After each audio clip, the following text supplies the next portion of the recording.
We made it, guys! Finally senior year! And I don't have a cap to throw in the air to celebrate the occasion, so I'm gonna just use this. Woo!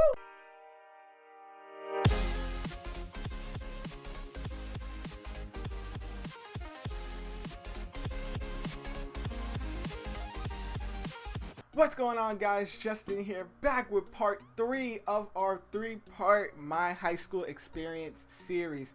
Finally, this is the last part. This is the part that I know a lot of people have been waiting for. But before we get into the actual stories of my senior year of high school, I wanted to address something that I read in the comments a little while ago. But I got a comment on part 1 of my videos from a viewer named Golden Admiration. Golden Admiration liked the video, but asked if I could start putting names in the video because it would be more interesting. The reason I don't name people in this video, in this series, or maybe if I do more story time videos, I won't be putting names, is for 2 reasons. One, I don't want the person to relive past experiences, because I told you guys some pretty embarrassing stories, such as the guy who got filmed in the stall while taking a dump in the bathroom, or the other one who stepped barefooted into piss. Part 2, I don't want people saying that I was just talking shit about them and they're gonna come after me, and I'm gonna have to get into this big argument, this big fight, and a whole lot of unnecessary drama. Specifically, I mean about my exes. But anyways, let's get right to the story, because I know y'all been waiting for senior year. Also, guys, I had this video already shot and was going to just edit it last night because I just got back in from Staten Island. I was at an event. But after reading that comment, I decided to redo the 3rd part and give you a little compromise. So instead of giving names in the video, like full-on first names or full-on whole names, I'm just gonna give you the first letter of the person's name. For instance, one of my friends who already exposed himself, George, nice one, I'll name him Jay if it wasn't for the fact that he already shouted himself out in the comment section on the first video. But with that said, let's get right back into this series. So finally, we are in senior year of high school. This is the year every high school student dreams of. This is the one they all want to experience, because they are just 1 year away from leaving their school for good. Guys, I shared with you the craziness that happened my first 3 years of school. So you already knew when I got there senior year, I was just focused on getting out as quick as possible. But that's not without some funny, stressful, and crazy events going on in the process. The last thing that actually has to do with academics in school was the fact that my school actually made a change in one of their elective policies. How it used to be was you got to pick between 3 different science courses, which were physics, forensics, and anatomy. Now me, I'm not good with memorization, so anatomy was out of the way, and I absolutely knew that I was not gonna be good at physics, so I signed up for forensics, especially because the teacher for forensics was also my biology teacher, who I actually liked because he was the first teacher to come out and tell me, Justin, you're smart, but you're freaking lazy. And that was something I respected, so I wanted to take that class. But they decided to change it and base your science class on whatever math class you're in. Honors and the class right below them, which was the class I was in, was basically forced to take physics. Physics. I hate physics. I am no good at that class. It's basically math twice over. But yeah, that's all the academic stuff I wanted to go over. Now let's get to the parts that you guys really want to hear about. First off, love life. So I told you guys I had a girlfriend when I came into high school, and we were together on and off for the next 3 years. So the summer before my senior year, we actually broke up for good. Finally, that thing was just too dang toxic for me. So what I ended up doing that summer was working. We have this thing called the Summer Youth Employment Program, where it helps teenagers and young adults find summer work. So I signed up for summer youth that year, and I got placed in this one building that was an apartment complex and then an office on the first floor. So I was the oldest one in the program working. I was 17. Everybody else was maybe 16 and under. And there was only 2 parts about that work experience that was either really funny or really interesting. So the funny part is, guys, I'm arachnophobic. I hate spiders so much. Like, it got to the point that I used to have panic attacks when I would see one. And 3 of the guys who I worked with decided to play a prank on me and take a cup, like a regular like plastic cup like this big, go to the backyard and collect as many spiders as they found in the backyard of the building, and then show me like this close to my face. When I tell you, I turned into Usain Bolt, flipped the chair I was sitting in and booked it from the basement that we were all hanging out in, up the stairs, out of that building. If you clocked me right now, I would probably have been like 4.13 on a 40-yard dash. That's how freaked out I was. That's how scared I was. I came that close to a panic attack, but I knew how to like handle it at that point. Another thing that happened was I met a girl while I was working there. Let's call her M, since I said I'm gonna use first initials. M was 2 years younger than me. This was like her first work experience, and she worked as a receptionist in the office. I worked as a janitor. She was the receptionist, and she also did like some paperwork in the basement. But her and I started talking. We started to become like really good friends. She was like funny. She's quirky as all hell. But the problem was, again, everybody else that we worked with had like this young high school mentality, like, ooh, these two are going out, like blowing it up, to the point that our supervisors and our older coworkers who were actually full-time employees started figuring it out between me and her, and did whatever they could to separate us while we were working, just because people thought we were going out. After all that, she completely friend zoned me. Like, that was it. She would call me her brother. She would just say that we're just friends to everybody, and I just like gave up on trying with that girl for the time being. When I got to school senior year, I dated another girl. Let's call her Kay. So I met Kay the summer before our freshman year. We were in the same class in that business boot camp I told you guys about in part 1. We were okay, like we talked and whatnot, but she got moved up to the honors class, so I did not really see her often in the first 3 years. But senior year, we had the same homeroom, as well as, you know, a couple of our friends. I was trying to ask that girl out from September or maybe even August to October, when she finally said yes. And she only said yes because we were in Little Caesars. It was me, her, and 2 of her friends, and her 2 friends convinced her to finally say yes. We dated like the entire senior year, and I noticed a lot of things about her. For one thing, she is very high maintenance. Like, okay, Valentine's Day came around that February, and at the time I was broke.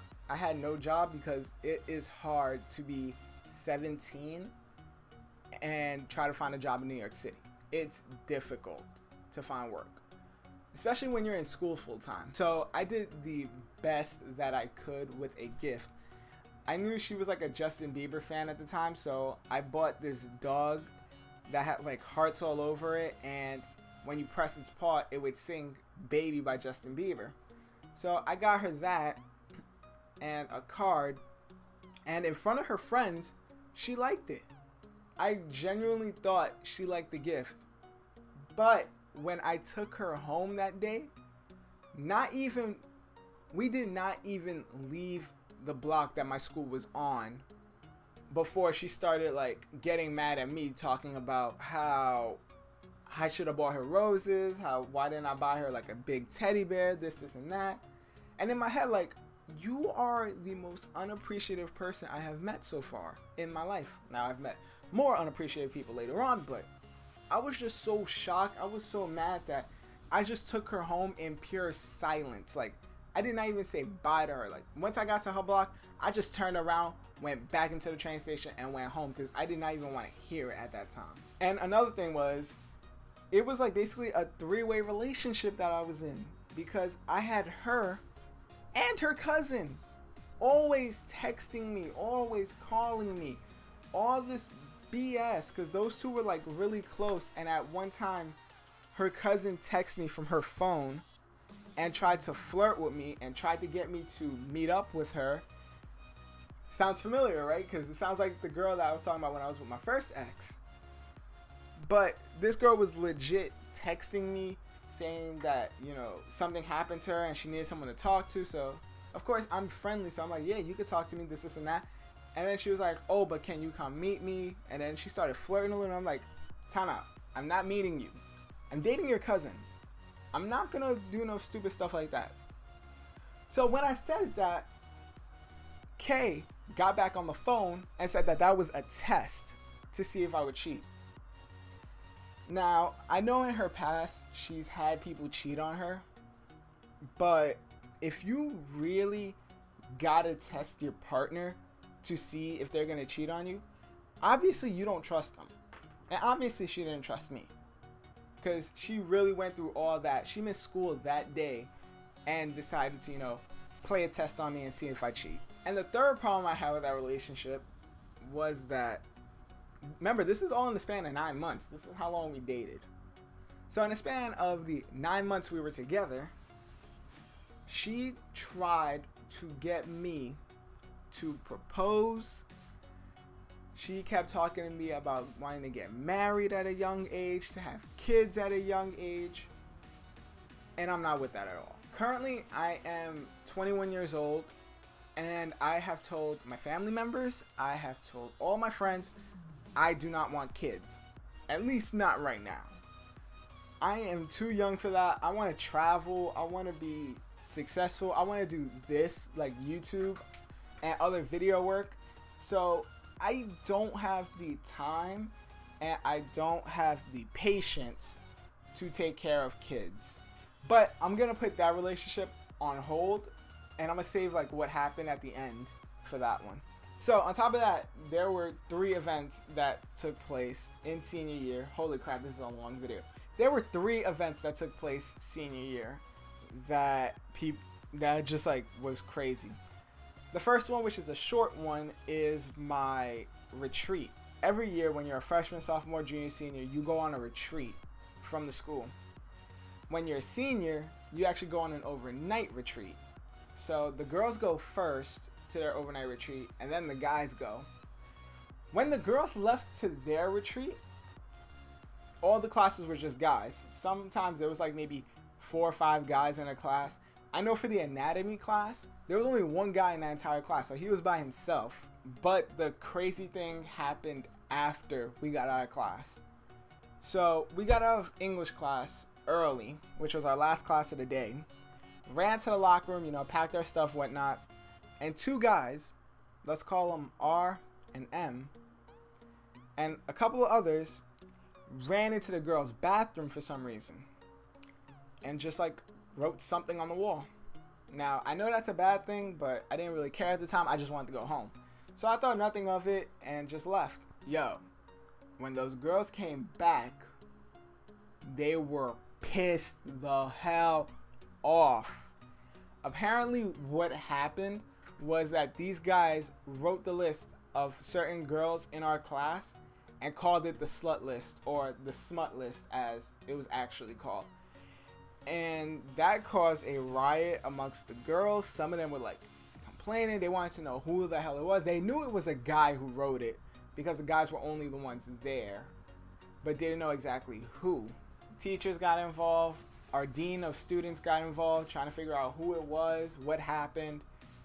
But I don't think they ever found out who exactly wrote it. So that was the girls' retreat.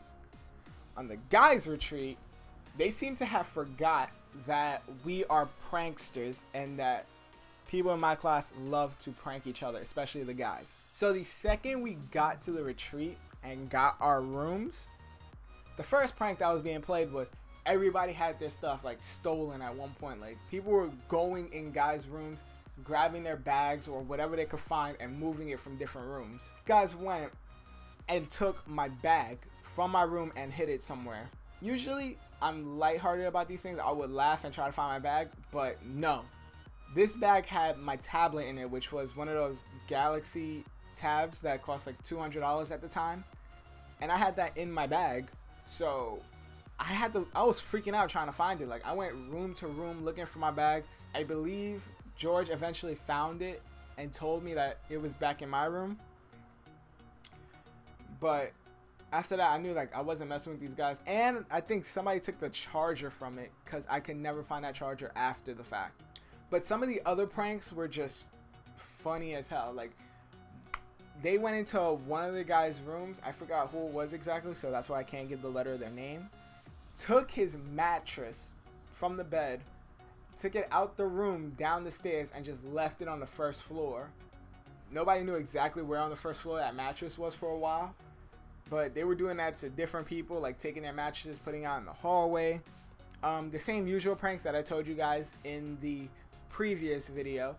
If you guys want to know about those pranks, go check out the previous video again. They are hilarious. But I think the straw that broke the camel's back was the fact that some of the guys, like a good number of the guys, tried to throw a party in one of the rooms. Now, a party with all guys, that's what you call a sausage fest. But whatever they did at that party, that was none of my business. All I know is teachers that were on the retreat with us was banging on the door. Some of the guys actually got out of the room because we were all like maybe on the first, because this party was like on the first floor. So they just like jumped out of the window and then went back around into their rooms. But it got to the point that the teachers actually set up a chair in the middle of the hallway on both floors and just sat there and kept like night watch on all of us, just looking down the halls, because we weren't allowed to leave our rooms anymore for the night. But that was my retreat. It was like a 2-day, 1-night retreat, so it wasn't really much to it. But prom night was an event all on its own. Now, guys, girls, we all have this vision of like the perfect prom. Like, we roll up in a limo with our dates. We have fun during the actual prom. We go out to the after parties, have even a better time. Go out to eat afterwards. My prom was a total, at least my experience with prom, was a total crap show. So for prom, we had made plans already.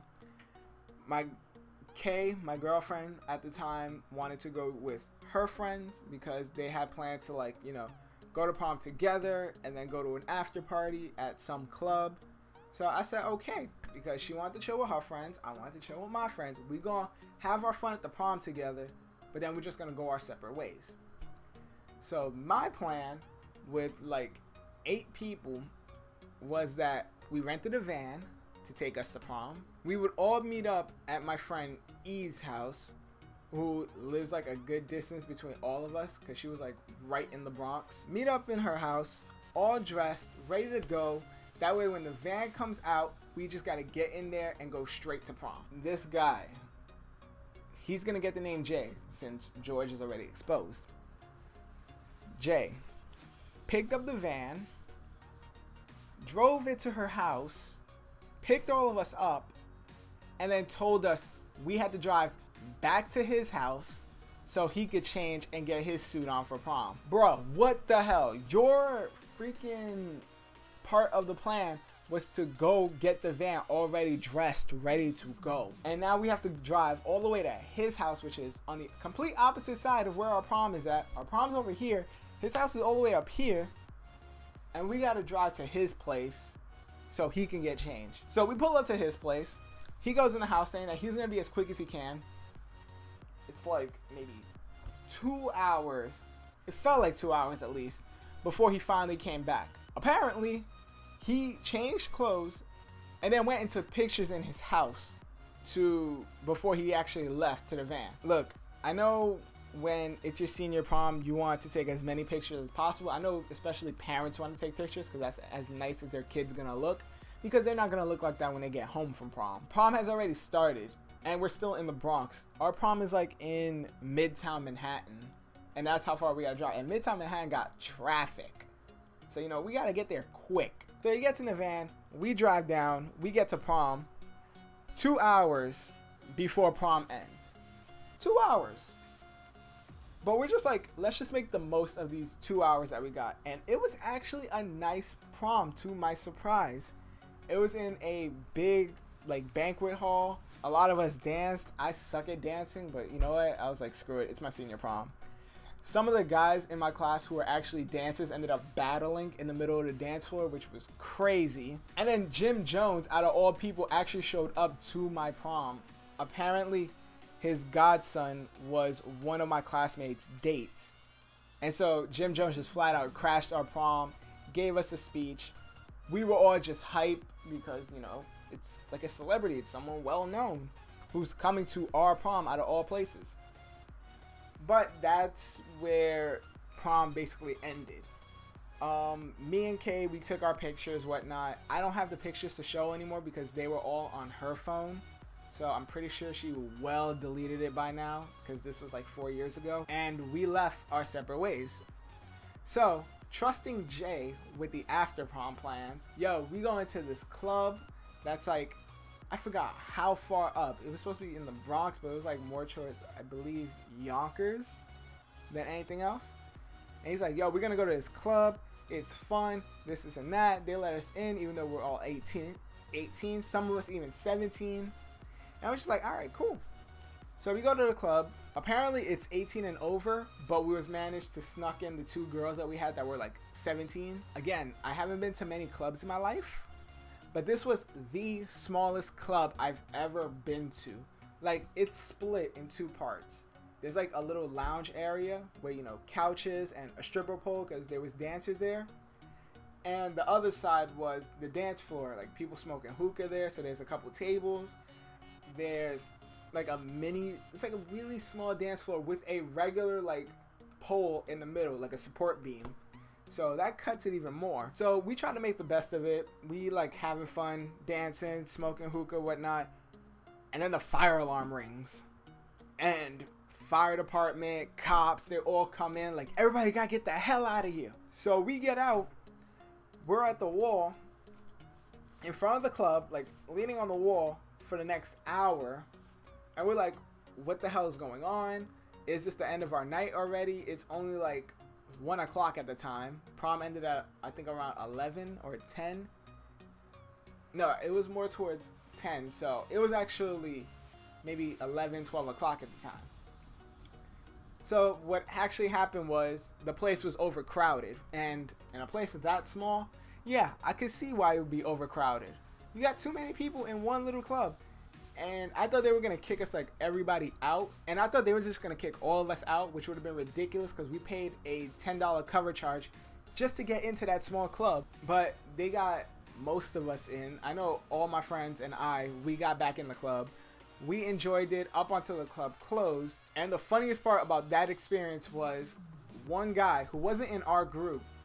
He tried to grab one of the dancers who was on the pole. And that girl beat the crap out of him before security managed to get him out. Like, they were protecting him from her. Because she almost killed him. Guys, I've never been to a strip club. But I know rule number 1 is you can't touch the dancers. Like, God, how do y'all think that y'all could just get away with that? After the club, we got a couple hours to kill because we're not ready to like just go out to eat and then go home. So we drive back to Jay's house, like all 8 of us. All of us are slumped on his couch. Well, I was on the floor with a couple others, but everybody was on the couch, like almost fell asleep. And then he brought out a bottle of Bacardi and said, yo, everybody's getting a shot before we go out to eat. I didn't drink at the time, so I didn't take the shot. All I know is whoever took the shot took theirs and like almost fell asleep right then and there. One of my friends is a girl that I've known since kindergarten, so we're calling her A. She fell asleep on the couch, like back here, like this, pretty much like this. And another girl, who's also going to be named Jay, because this is the only time I'm going to mention her. After this, every time I mention Jay, it's the guy who basically made us late for prom. She fell asleep on the floor, laying in between A's legs. And I actually asked her, because it was so funny, because she's basically laying in between this girl's legs, like almost up her dress. And I ask her, yo, how does it feel down there? And without opening her eyes, like, she just said to me, it's warm. And I just wanted to like die laughing. Like, it was maybe 1-2 o'clock at the time when this happened, and I just wanted to just die laughing because it was just so hilarious. He left his house like maybe 3 or 4 in the morning to go out to eat, and of course you guys know the spot for after prom when you are partying all night. The one place you gotta go to before you go home is IHOP.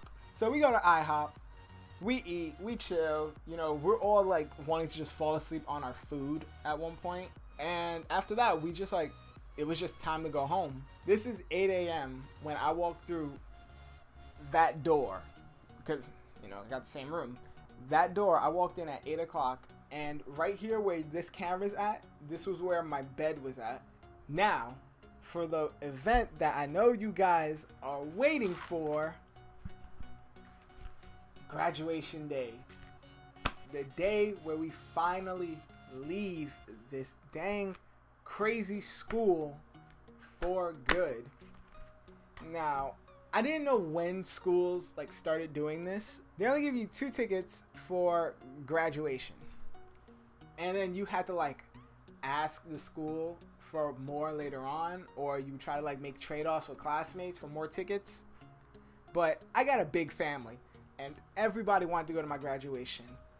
My grandmother wanted to go to my graduation. My dad wanted to go to graduation. My stepmom wanted to go to graduation. My cousins, my godfather, everybody wanted to go to graduation. And I did not have enough tickets for everybody. So the most I got was maybe like 3 or 4 tickets for my graduation. And of course, my grandmother and my dad was getting the 2 originals that I came with. And I didn't know who was going to get the last ticket, so it was just like a first come, first serve thing. Like, whoever came in my house got the ticket. I get to my graduation. It was pouring outside because I really feel like that my school is cursed, that almost every graduation is just like a pure storm that hits. All dressed in all white. Like, the guys got like a white jacket, white shirt with black pants. The girls got white dresses. So rain and white clothes do not mix at all. But we got to the school before it really got bad. We took our pictures. I actually have a picture right here. That's me, George, A, and J. And I had this picture like special for me because this was the group that I came in from my middle school with. And now, you know, things changed a lot. Like, I'm still close to George. Like, we still talk every day, but A and J are in their own schools. I have not heard from them in maybe like a year, maybe more now. I wanted to take that picture because I wanted to remember like the people I first came here with. For the actual ceremony for graduation, they called us up by like rows so we could stand up, go to the front, and then they'll call us by name. I heard my name called and I went up there. All of a sudden, it felt like the whole church was cheering. I heard, that's my son. I heard, that's my stepson. I heard, that's my nephew. That's my godson. I'm like, how am I hearing all this when I only had 3 tickets? Like a good family from Harlem and a good family from the Bronx, my family snuck into the church. And my dad and my grandmother was in the first floor. So they were the ones that I thought were just like only ones there.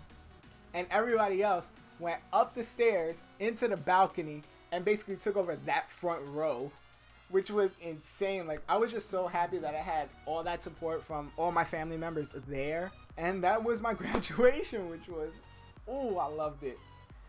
And still got this to prove for it. I graduated high school. But now let's get back to the whole love life and relationship. I'm gonna bring this back out and I'm gonna open this can of worms. I was not going to be in this relationship when I got to college. I did the savage and douchebag thing to do, which I don't recommend anybody doing. I originally lied to her and I told her that I didn't want to do a not necessarily a long distance relationship, but I didn't want to do a distance relationship. We were going to be like a good 3 hours apart because she was going to a school in the Bronx and I was going to a school in Staten Island, living on campus. So I broke things off. It was the douchebag thing to do, the way I came out with it, but I was not going to be in this relationship in college. Like, that was not gonna happen. I did that when I got into high school. I was not doing that when I got into college. You guys remember M? That girl from the summer that I worked with that friend zoned me? So 4 years later, like up to this point, she's the girl that I'm currently with now. Boy, how things have changed. Guys, girls, escaping the friend zone is possible. That's all I'm gonna say about that. And that's actually where we're gonna end this video. Woo! We got through it, guys. 3 parts. My high school experience is now done. If you guys like the series, leave a like. If you're new, subscribe to this channel for more crazy stories. I'm thinking about doing a story on my first year of college. So if you guys want to hear that, let me know in the comments and I'll make that video happen by tomorrow. With that said, guys, I'm Justin. Thank you guys so much for watching and I'll see y'all in the next video.